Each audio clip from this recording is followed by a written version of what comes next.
કેમ છો વિદ્યાર્થી મિત્રો? આજે આપણે ધોરણ 8 ની અંદર સ્વાધ્યાય 7.2 માં દાખલા નંબર 1 જોઈશું. આપણે અગાઉના વિડિયોની અંદર સ્વાધ્યાય 7.1 ના દાખલા અમારી YouTube ચેનલ ઉપર અપલોડ કરી દીધા છે. તો આપણે અત્યારે જોઈશું સ્વાધ્યાય 7.1 સ્વાધ્યાય 7.2 દાખલા નંબર 1. આ એની રકમ છે કે વેચાણ દરમિયાન એક દુકાનમાં બધી વસ્તુઓ છાપેલી કિંમત ઉપર 10% વળતર મળતું હતું. તો એક ગ્રાહકને એક જોડી જીન્સ, અહીંયા તમે જોજો ધ્યાનથી કે એક જોડી જીન્સ 1450 અને બે શર્ટ દરેકના 850 ની છાપેલ કિંમત ઉપર કેટલા રૂપિયા આપવા પડશે? તો અહીંયા આપણે લખીએ, ધ્યાનથી જોઈશું. આપણે પહેલા તો લખીએ કે કુલ વળતર 10% છે. હવે તમે જુઓ, તમારી જોડે એક જોડી એટલે કે કેટલા જીન્સ હશે અને શર્ટ, તો આપણે લખીએ કે એક જીન્સના 1450 રૂપિયા. હવે લખશું કે બે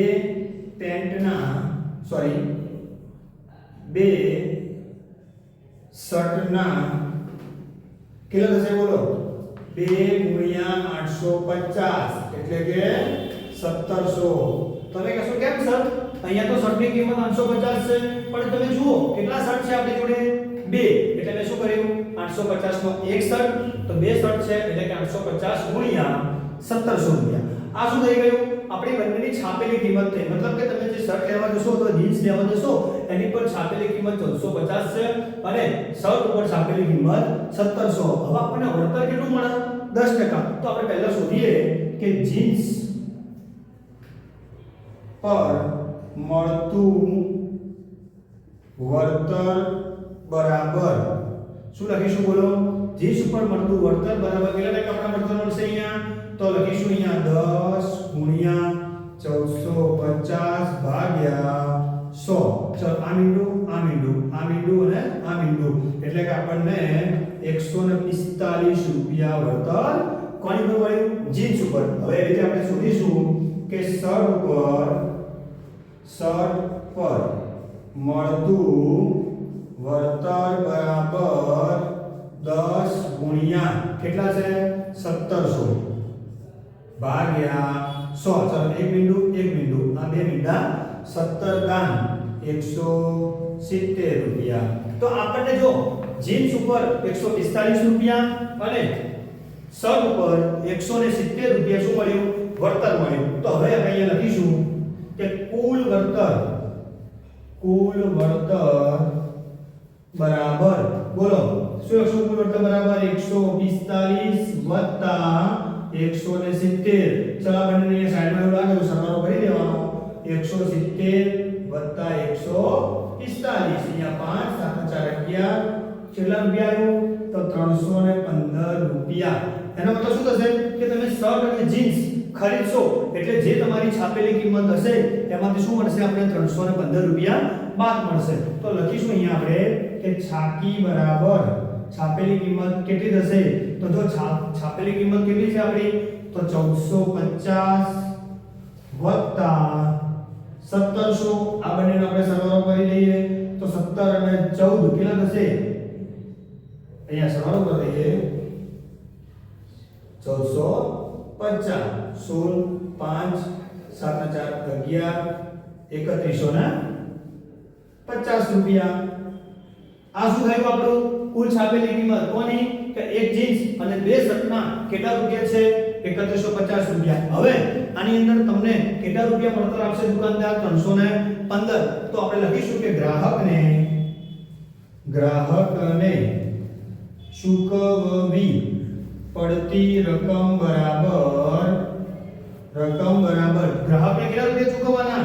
તો લખીશું કે છાકી ઓછા વળતર. ચલો આપણે છાકી કેટલી થઈ? 3150 - 315. હવે કેટલા રૂપિયા આવશે? 2835 રૂપિયા. તો લખી દેવાનું અહીંયા કે ગ્રાહકને ગ્રાહકને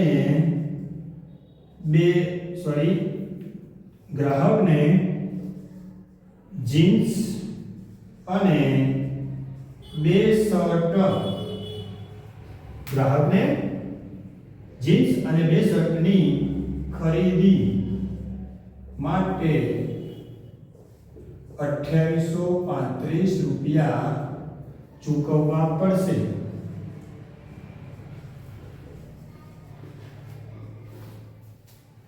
તો મિત્રો આ થઈ ગયો આપણો દાખલા નંબર 1. હવે દાખલા નંબર 2. તો દાખલા નંબર 2 ની રકમ કે એક ટીવી ની કિંમત રૂપિયા 13000 છે, તેના ઉપર 12% જીએસટી લગાવવામાં આવેલ છે. જો વિનોદને ટીવી ખરીદવું હોય તો તેને કેટલી રકમ ચૂકવવી પડશે? તો સૌપ્રથમ આપણે અહીંયા જોઈશું ટીવી ની કિંમત કેટલી છે. તો અહીંયા આપણે લખીશું કે એક ટીવી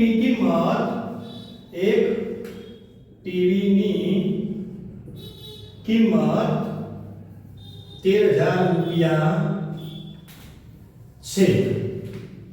તેના ઉપર